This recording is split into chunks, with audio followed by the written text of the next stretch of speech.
95.7. Joining me now, Dr. Ryan Jennings. He is, of course, the Chief Medical Officer at HSHS St. Anthony and a dear, dear friend of mine. Hey, Ryan, how's it going? I am good, Gail. How are you this morning? I am great. So good to talk to you again. Hoping for good news from you. I know that last week, Eric told me he started the interview out because I was off that day with, "It's here." Yeah. So. Yes, it is, and unfortunately it is. But fortunately, since the first case was reported, we've remained really very, very stable. And again, lots of credit to the efforts that are going around the distancing and the closures that are so painful for everybody.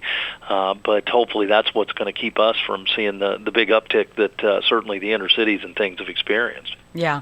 So is it still just the one case? Because that's all I've heard of. It is. I didn't check the website this morning specifically, but at this point, that's all that's been reported in Effingham County.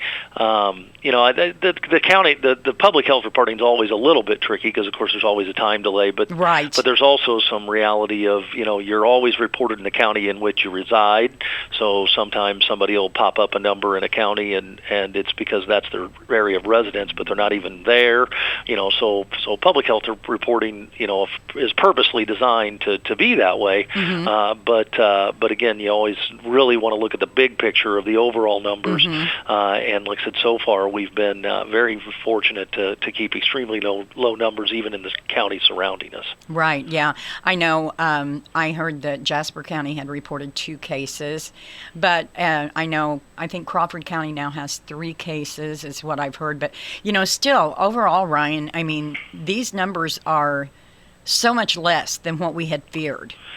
And kudos to all the preparation that's Absolutely. gone into it. I think, I think that's the message is that although we've been lucky, we got to continue to be diligent Yes. around it and keep doing those things. And so with that, you've seen some of the recommendations and the guidelines evolve, not just locally but nationally. You've seen now the recommendations from the CDC about masking in public for anybody that's for any time that you're not going to be able to maintain the 6 feet of social distancing, just using a cloth mask, whether that's a homemade mask or a scarf, just something. And again, that idea is less to do with protecting you as the mask wearer. It's more trying to protect the public from the possibility that you're someone who's carrying it and you're not aware of it. And so if you cough, sneeze, etc., the mask catches your cough and sneeze and helps to prevent it from spreading it to others. And so really a great effort from everybody to start wearing those. We've had literally thousands of masks delivered to the hospital, but it is surprising how fast those do get depleted. So we still would really appreciate the homemade mask, the cloth mask. Folks are dropping them off out front, and it takes a lot of them. Even though we're asking folks, we're letting them keep them to reuse them in the community, that type of thing. And what you want to be doing with that mask again is putting it on when you know you're going to be unable to maintain social distancing, and then laundering it, every day or every time you've worn it for any significant length of time, so that you can preserve it for the next time. Exactly. And I have to say this, I've been encouraging people, don't let your guard down just because, we've had 1 case here, 3 in Crawford County, a couple in Jasper County. Yeah, those numbers are great, but don't let your guard down now. I mean, that's so important. Yeah, now's not the time. No. There's been so much talk about testing and frustration, of course, around testing, and folks, very upset that they're not being tested and those types of things. And I think we've talked about the idea of, the health department's helping to guide us when testing is appropriate. But I think maybe part of the message is that testing doesn't change then what I can do or what a healthcare provider can do for you. So you testing positive, right now, or negative for that matter, but you testing positive right now doesn't give me a medicine then that I can give you. Right. I still have to decide, do you need to be in the hospital? And if you need to be in the hospital, what type of resources do we need? And certainly if you test negative, it really doesn't mean a whole lot other than at that moment, maybe you're negative. You've heard them saying, don't roam, stay home. Well, testing negative doesn't mean you're free to roam. Exactly. Yeah, right. It means right then you're negative, And there's a difference, and I think that maybe this is part of the confusion that folks are struggling with. So there's the testing for whether or not you have the disease right now, and that's the testing that you're seeing them talk about, a 5-minute test, turn around like a strep test in a doctor's office, a home pregnancy test, those types of things. That's a really quick, rapid test. Well, that's checking to see if you have the disease right now. Mm-hmm. And that's a little bit of use only, like I said, to say right now you don't have it, so whatever your respiratory symptoms are, you still need to go home. You still need to not be roaming around, but maybe it means it's not COVID. The other testing that's really very exciting but is not really out there yet, and that's the blood testing to look to see if you've had the infection and you've recovered from the infection, and now you should be immune from catching it again.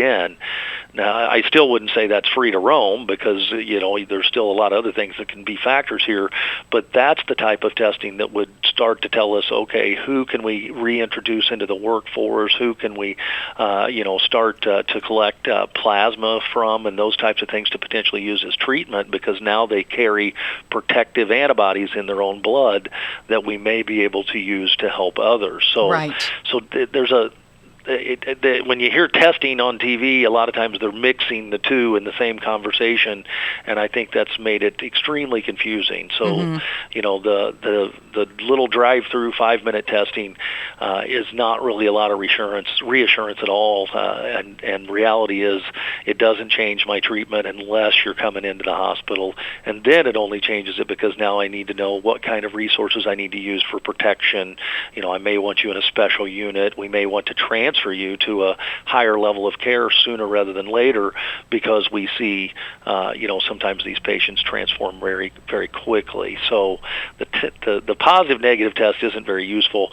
I would like to say the antibody testing is going to be incredibly useful, but it's just not really out there yet. Right. I actually had to explain to a couple of ladies in the last few days because they were aggravated because two people they knew were, they had immune issues and they wanted to get tested. And they were upset because they were told no, that they couldn't be tested.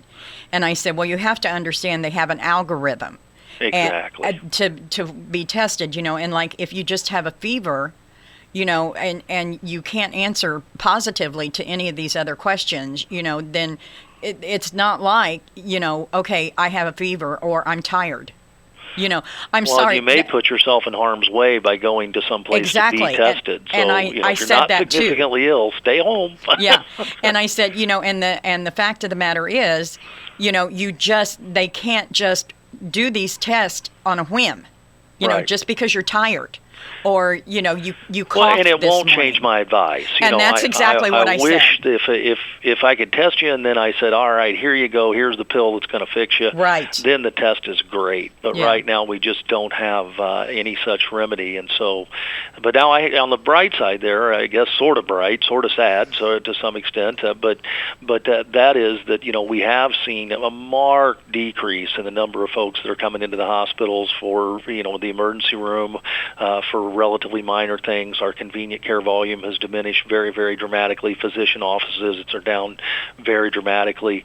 In fact, I did want to make sure the community is aware that we actually are closing our outpatient convenient care right now and triaging those people through our app, through the Anytime mm-hmm. Care app or through physician offices, those types of things, because the number of visits is just way down, which again mm-hmm. tells me folks are doing a good job at taking care of themselves at home, heeding that advice, and getting yourself out into potentially, especially an environment where there are sick people like the convenient care or the hospital, isn't optimal. That could put you at unnecessary risk. So stay home, don't roam, and hopefully we'll continue to see these numbers stay flat. One thing that they have now said is that they're expecting the peak to be around the 20th of April. Yesterday on my conversations with IDPH, we did ask to maybe try to look at a different type of modeling for downstate Illinois, because everybody believes that some of that idea of the curve is different depending upon where you're at in the state, and our peak may actually be a little later than that. So again, more reasons right now, because even though Chicago may peak earlier, as we've seen, it arrived to us later. So the whole state peak may be the 20th, but for us it may be later. And so continuing these precautions for a longer period of time and continuing to stay home and socially distance is going to be the trick on how big that peak ends up being. Yeah. And a couple of things that I want to mention here.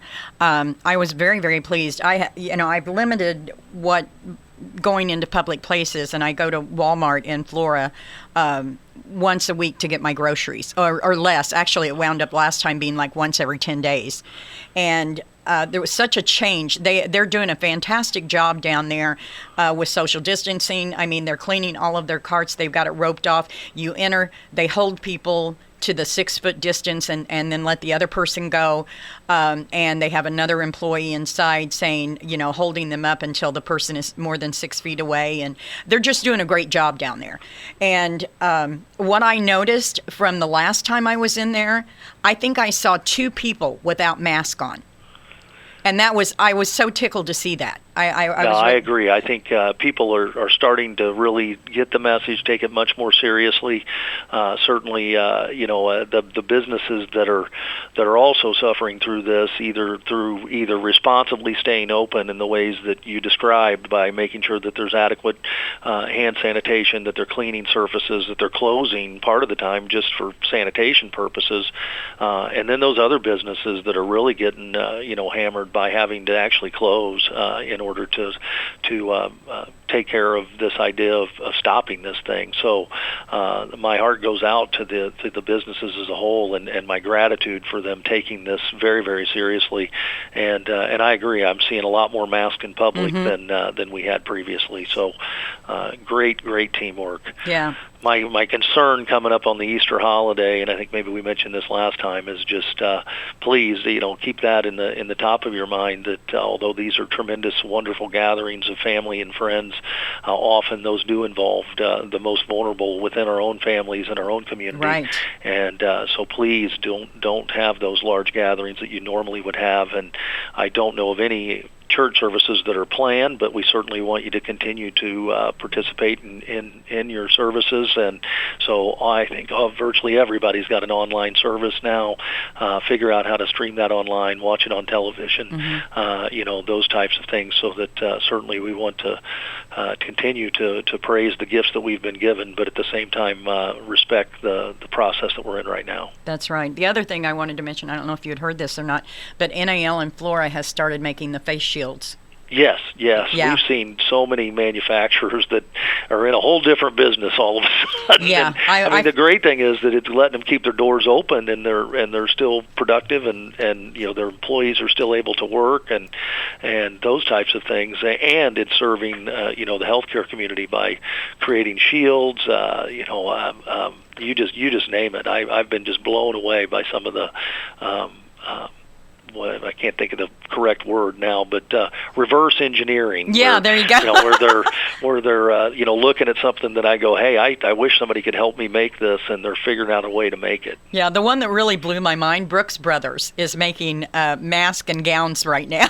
Oh, fascinating! There you go. Who would have thought? I know, that just blew my mind. I was like, Brooks Brothers of all, they're making hospital gowns and masks right now. And I had to chuckle. I was like, that would have been the one company I would never have thought of switching over, but they're doing it. So I was like, good for you.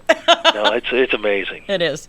Well, Ryan, thank you so much for joining us, and still saying prayers for all of the healthcare workers, and y'all are awesome. Thank you so much for what you do. Thank you, Gail. Thank you to WCRC for giving us the chance. Oh gosh, we appreciate you for doing it. Thanks, bud. Bye-bye. Bye-bye.